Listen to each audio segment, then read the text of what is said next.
Well, in this, our final session, anyone can listen in. You all should stay in the room, but I'm going to focus this conversation toward leaders of teams. You may be staff, maybe volunteers, but in some way, in some scope, you have responsibility for people. So we're going to talk out of the context of first impression, guest services, but probably this has application beyond that. So let's dive in. First of all, I want to suggest that a great practice for leaders is to call out the best in your team. Call out the very best in your team.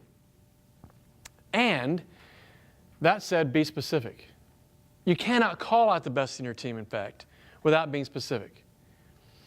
So here's what I mean. You can give all kinds all day long. You can give attaboys, pats on the back, high fives. Glad you're here, well done, that's awesome. And that's great, it is great. That spikes energy and helps people know they're doing a great job and actually they won, they got a touchdown. But when you can be specific, it means so much more. So instead of a high five, attaboy, well done, what if it is, I eavesdropped while you were talking to that guest? I love the way you said that you had time and everything about your body, your facial expression, everything said you have time. And you said it out loud and you were in the moment and you were engaged. It was a case study for how to engage someone personally, and you nailed it. That's really specific, calling out the best. I can thank someone for being here. So glad you're part of the team. Or I can say, you realize when you show up that there are people who cross your path specifically, that because of your wiring, your personality, your being here today, you're making a difference. And people get that they matter because you're here. Now, when I'm that specific, something else is also happening. I'm not just cheerleading, I'm not just calling out the best, but I'm also at the same time recasting vision. I'm reinforcing the positive behavior I want to see out of my team. And adults aren't so much unlike kids as we think we are. We have this big kid inside of us who just wants to win. We want to get it right. And the only way we know we're winning is when someone outlines the expectations and then affirms, you did it. That's what winning looks like. That's what it sounds like. That's what it looks like. Well done. When you can be specific, man, does it help. Now, here around Granger Community, we have for years and years used this acronym that adds great value and handles to how we call out the best in our team. When we have a culture where Christ followers are aware of and in conversation about spiritual gifts, which by the way, we haven't used here for years, and there are great tools out there for this, but we haven't used and don't use assessment tools that people complete a 5-page assessment and then know at the end of the assessment, oh, I have a gift of mercy. Now, I'm not mocking those. There can be a great place for those tools. However, we have learned that for the most part, the most affirming thing for identifying spiritual gifts is to actually have someone else affirm them, to have someone else verbalize. You have this incredible gift of encouragement. People light up after they're around you. It's amazing to watch. Heart, when we can call out someone's passion, we can identify, I can tell you love connecting people to people. I love your heart for the broken. I love your heart for people who don't know the way. We can call that out. Man, it's specific. Abilities. When we can acknowledge, like I said a moment ago, I love that we had that conversation. Do you know, maybe you don't know this, every time I see you, you have a radiant smile on your face. It's awesome. I watch you handle conflict, and it's amazing the way people are disarmed as you start the conversation. Personality.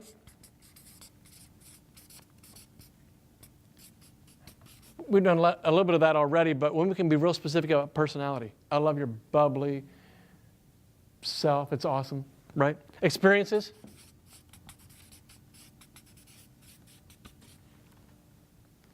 We can point to specific cases, experiences, encounters.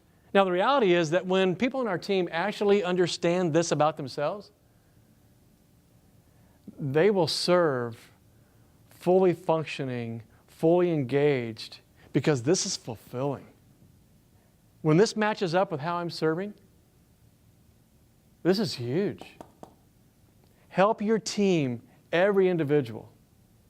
And it'll happen over time. It won't happen overnight. But help every person in your team identify and understand and affirm for them. What if everyone in your team, what if it's not just you as a leader? What if the culture of your team is, we're going to call the best out of each other? We see it, we're just going to say so. Love that. Watch that. Well done. I want to do that better like you. What if everyone on the team was affirming even these 5 handles? Oh my goodness. Not only is it a great experience for our guests go up, but the value for this person, because everyone on your team still matters to Jesus too, right? Huge, huge, huge. Call the best out of your team. Next, accept the challenge. Accept the challenge that you are a leader. It comes with a new level of responsibility. And I want to challenge you to consider that if you accepted the role of leader because you loved enabling people to get the task done, that's great, but it's not enough. As a leader, you'll likely give as much to your team members as you do to the people that your team members are serving. Probably more time given to your team than to the people that they're serving. If your team is going to serve people well that they've been charged to serve, it'll be because you build into the people who are actually serving, your team. That's where a disproportionate amount of your time will need to be given as a leader. So here's one of the challenges you'll face. A bunch of us got into whatever area we're into because we loved everything about serving in that area. I remember years ago when I was a student pastor, talking with a guy who'd been a youth, what did I say? Did I say senior pastor?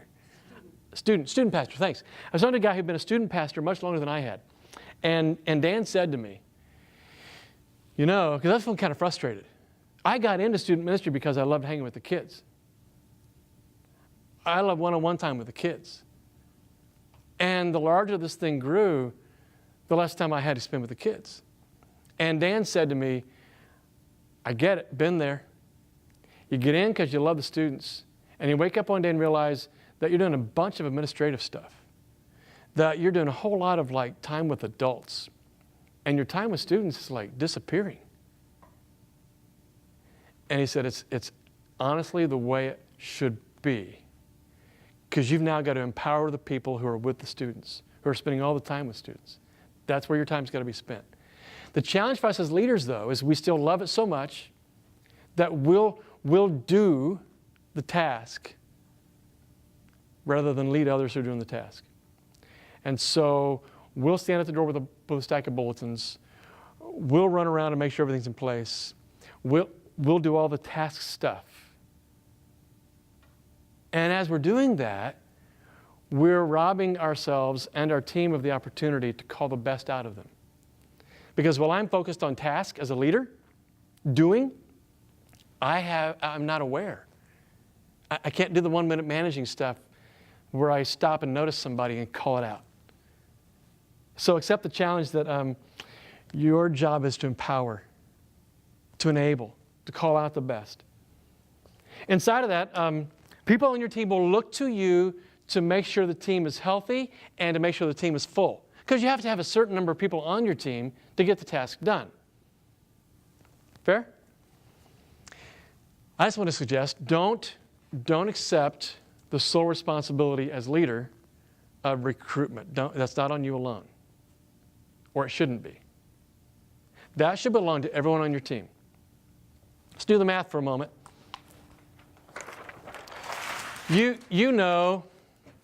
No. People you can walk up and ask because you have a relationship. 10, 20, 30, I don't know, 40 maybe, depending on how long you've been around your organization, your church. You know a number of people you could go to and ask, can you help? Will you help? If you've been around your leadership role very long, you've exhausted this a long time ago. You're like tapped out, not sure who else to ask. But as a leader, you've got all these other people on your team who happen to know their own set of 10, 20, 30 people that you don't know and you don't have access to. So if it's up to just the leader to recruit everybody, then I'm done. I don't know who else to ask. But if I empower everyone on my team to invite, this team stays healthy and we involve new people. Because the newest people on your team, they know people who are really new and don't know anybody else, and right? Two key things here. Shoulder tapping is the most critical way that you'll invite people to your team. You're going to want somebody else to make an announcement. Senior pastor, put it in the bulletin, do something. Somebody run the flag up the pole and let everyone know, we need some people. It just won't happen that way. How it's going to happen is through shoulder tapping. And in shoulder tapping, it's actually about a 90-second invite. A 90-second invite. Think about an elevator ride up a couple, 3 or 4 floors. That's about how much time you have. Because the shoulder tap conversation is going to start in a hallway. It's going to start in a lobby. It's going to be in passing. It's not going to be over a meal, an extended evening. This is going to be a quick, hey, by the way. And because it's going to start like that, you only have a few seconds to hook someone's interest that allows them to say yes to your invitation. Can we talk more? So here's what this looks like. The very first thing that we're going to do is just start with personal affirmation. Personal affirmation about what I see in this person I'm talking to, this person I've shoulder tapped. Why would I even stop this person? Why am I even having this conversation? Which, by the way, if I can't answer this question, if I don't know what this is, then I shouldn't be shoulder tapping this person. Right now, if that's not happening, it's just a warm body. I need your help, please. Personal affirmation sounds like, I watch the way people are always gathered around you. I just never see you alone. People seek you out. People want your counsel. People laugh around you. People walk away from you happier than when they walked up to you. You have this persona, chemistry, makeup. You're about people. That's the personal affirmation. Secondly, what's the distinctive opportunity?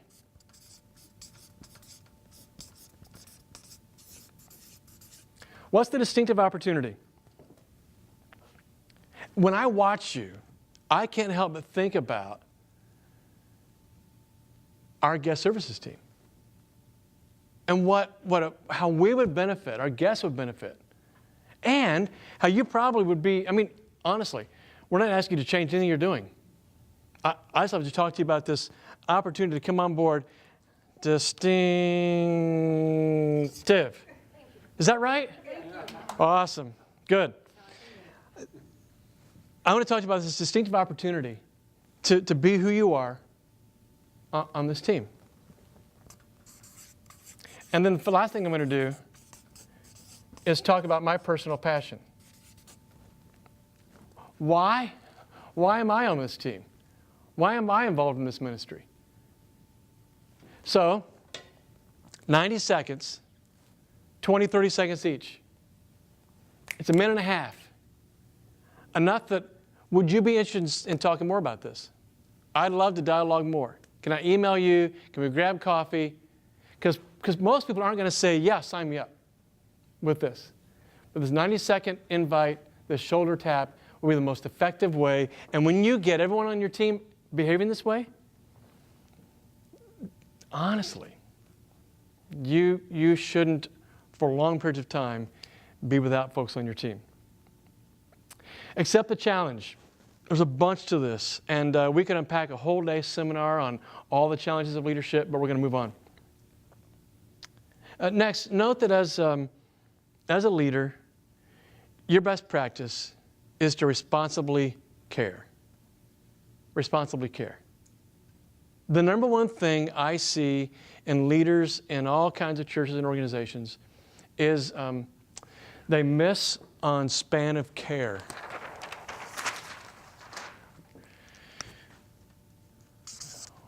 And the way they miss, of course, is that the span of care is just too wide. And when the span of care is too broad, too wide, this can't happen. And leaders deceive themselves, we deceive ourselves into thinking that, well, we'll care for at least part of the people, or it won't happen. Unfortunately, no one gets the level of care that you're capable of and that they deserve. So how do you get at this? You got a team of 30 people on your greeter usher team. That's too many people. Which is why here at Granger Community, all of our guest services, our guest greeter usher teams are led by 3 people or more. That's not just to get through the weekend and have coverage of Saturday night, Sunday night. Part of that value is to be able to have span of care divided among 2 or 3 or 4 leaders where no single leader is responsible for all 30 people. But in care beyond the task, you actually can make phone calls and follow up on email and know someone's name and know their story and be connected to them.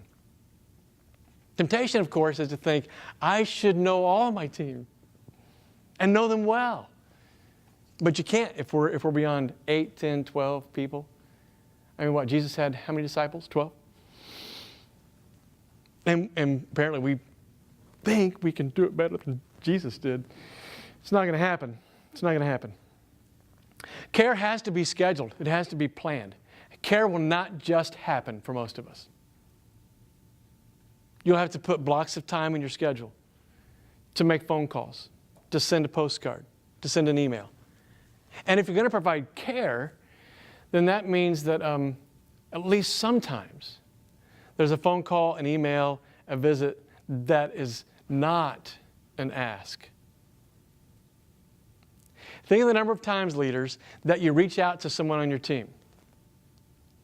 How many of those times is that reach, that contact, because you have an ask to make? You need something from them. And it's wonderful. They're not begrudging your ask, your request, and most of the time they say yes, which is why you keep asking them. But when's the last time you reached out to one of those team members and you just made a phone call? You just stopped in the hallway to have a conversation, not about the task, but about their story, about their life, about their family, about the prayer request they made last week. You're responsible to care. Next, you'll have to learn this practice. Ride the teeter-totter of team and task. Ride the teeter-totter of team and task. We've talked for a long time around GCC that both task and relationship matters on team. Both of them matter. And there's a constant juggle. This fulcrum's not quite centered right, because somewhere we're going to do this balancing act of 49 and 51%. And it's going to tilt either direction. It's never going to be 50-50. It's going to tilt, because we're in the heat of the moment and the task has to be done. It's all task. All hands on deck. We have guests to tend to. We have coffee to serve. We've got cars to park. We've got kids to teach. We've got to do this. Task, task, task.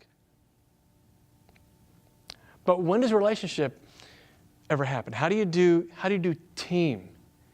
How do you balance this?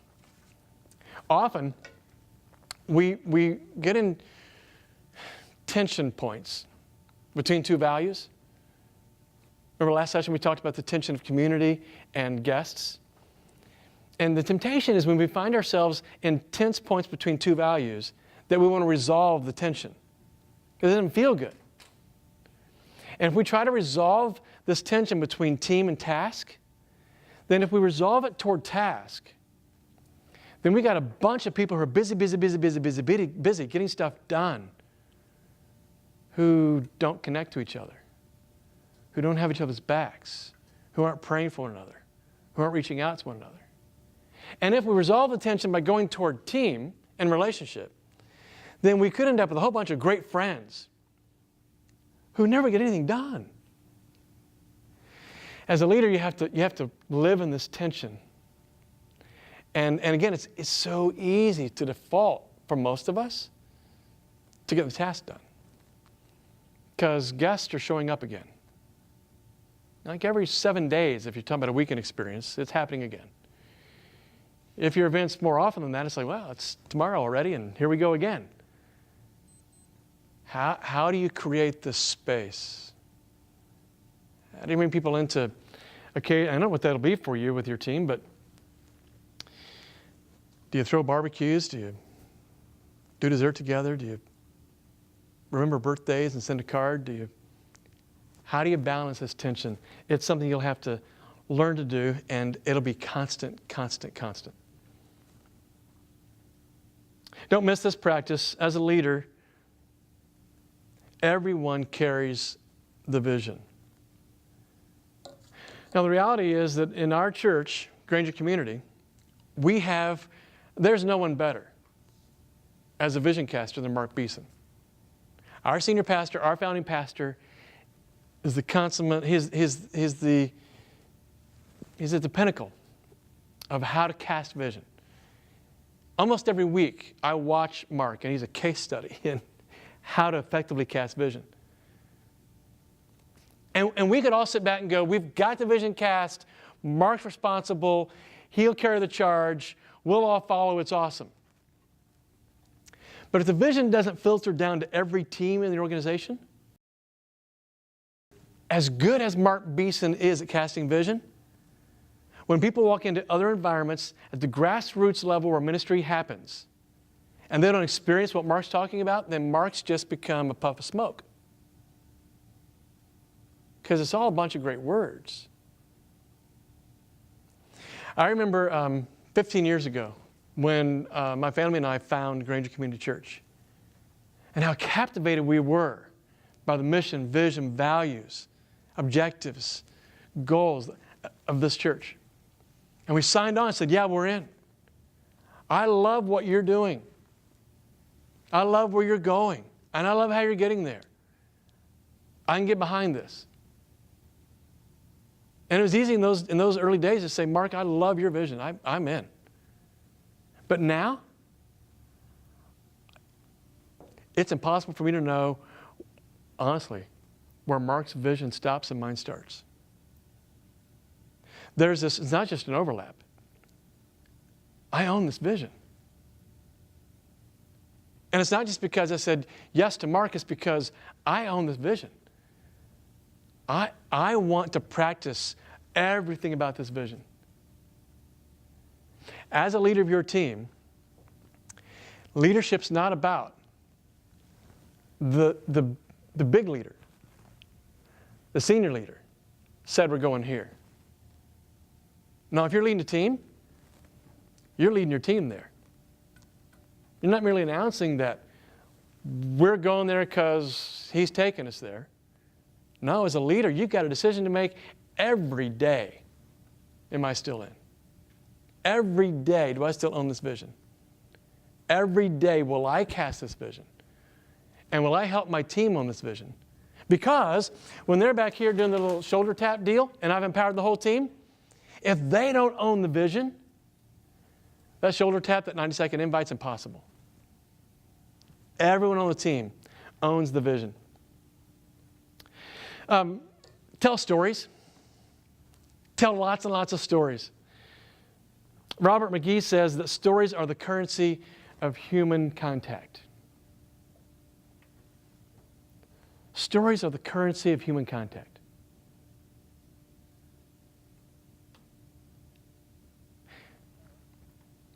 I look back on any normal weekend, or I'm gathered at our services on either campus.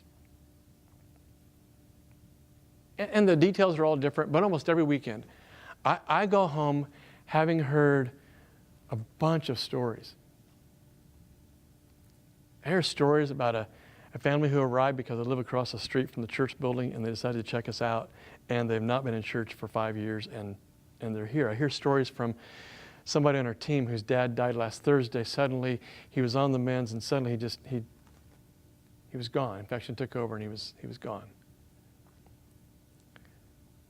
I hear stories about somebody getting a new job after being out without work for a year, and they got a new job. And when I take time, and mostly it's hallway conversations, right? When I take time to hear these little sound bites of story, it really helps me remember that it's not about me. This currency of story, this human contact, allows me to get outside myself and remember that God's not just active in my life. He's active in this person's life too, and in this person's life, and in this person's life. And when I hear those stories, my responsibility is to pass those stories on. Because I had the privilege of hearing this story. I had the privilege of standing with a couple who said, we came to GCC 5 years ago. We've lived together for 5 years. We both were baptized a few months ago, last fall.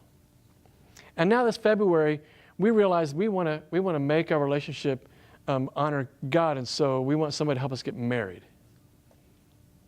And it's really important during the ceremony that you as a pastor say out loud, we're doing this after all the time we've spent together because we want to honor God with our relationship. And we want everyone who knows us from this point forward to be able to watch our lives and know that we're following Jesus. And it's not just about our purity and sexuality, but how we interact and how we love each other and how we love our kids. We want people to watch our lives, our family, and be pointed to Jesus. I got to hear that story because it was just me and the couple, their 2 kids, and a photographer.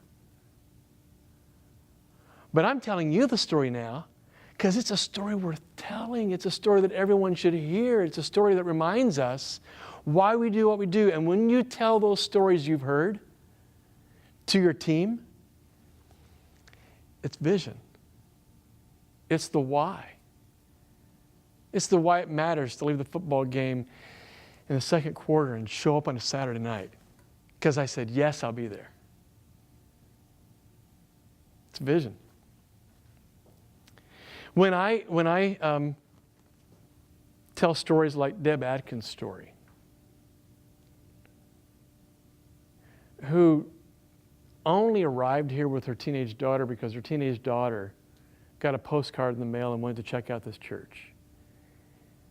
And then her daughter wanted to keep coming. And so Deb continued to bring her daughter here. But Deb didn't want anything to do with those church people who have it all figured out and we've got the answers and you don't. And so Deb sat in her car week after week after week for a year. And our traffic team kept directing her to a parking space, and she would say, no, I'm going to go over there to the back part of the lot and I'm going to sit and I'm not coming inside. And our traffic team frequently took her coffee, took her a Danish from the cafe, asked if she needed anything. When the weather finally turned cold, she lost her job. Deb had to come inside. When I hear Deb tell that story, I think I can't keep that to myself. Our traffic team needs to hear that story. Our traffic guys and gals need to know that Deb's at a different place in life now in a relationship with Jesus, serving children and families through Granger Community Church because they served her well for nearly a year. That story's got to be told. Stories communicate worth and value and vision. Tell stories. I would suggest don't gather with your team ever. You're coming into a weekend serve, have a story, even if it's a 2-sentence story. Have a story to share. If you don't know the story, ask around. Find a story. Don't make it up. But find a story. Share a story that reminds your team why we do what we do. how we do what we do. Finally, pray. As a leader, pray. This is challenging for me, and it seems like the right church thing to say and all that, but Bill Hybels wrote a book years ago, Too Busy Not to Pray. And I don't know if I've been in a busier season. And I'm guessing yours are the same. You don't have to be on a church staff to be busy. In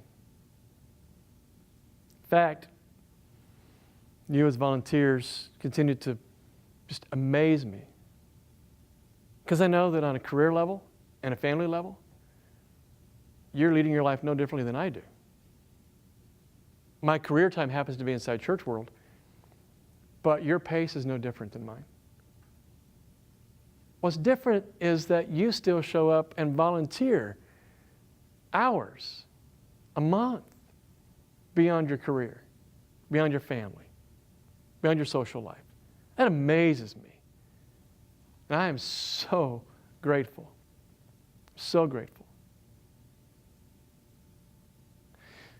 So often my prayer, and I encourage you as a leader to pray, is a prayer of gratitude. Thank God for your people. Thank God for your team. And take time out to pray. Our lives, our pace would suggest that we just don't have time. Everything's on the fly. But I don't have strength to lead. I don't have focus to lead. I don't have capacity to keep vision intact myself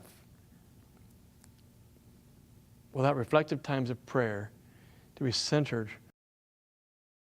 We do what we do. Because honestly, the why is a who. And this whole thing's about Jesus, or it's not. And the reality is, regardless of the size of church, been in a church the size of Granger Community, there are people on your teams who are never going to get time from the founding pastor.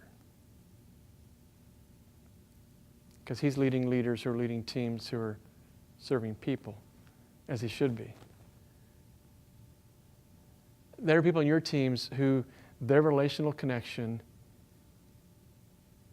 is your team. If they're going to be cared for, if someone's going to call because their grandpa died, it'll come from your team.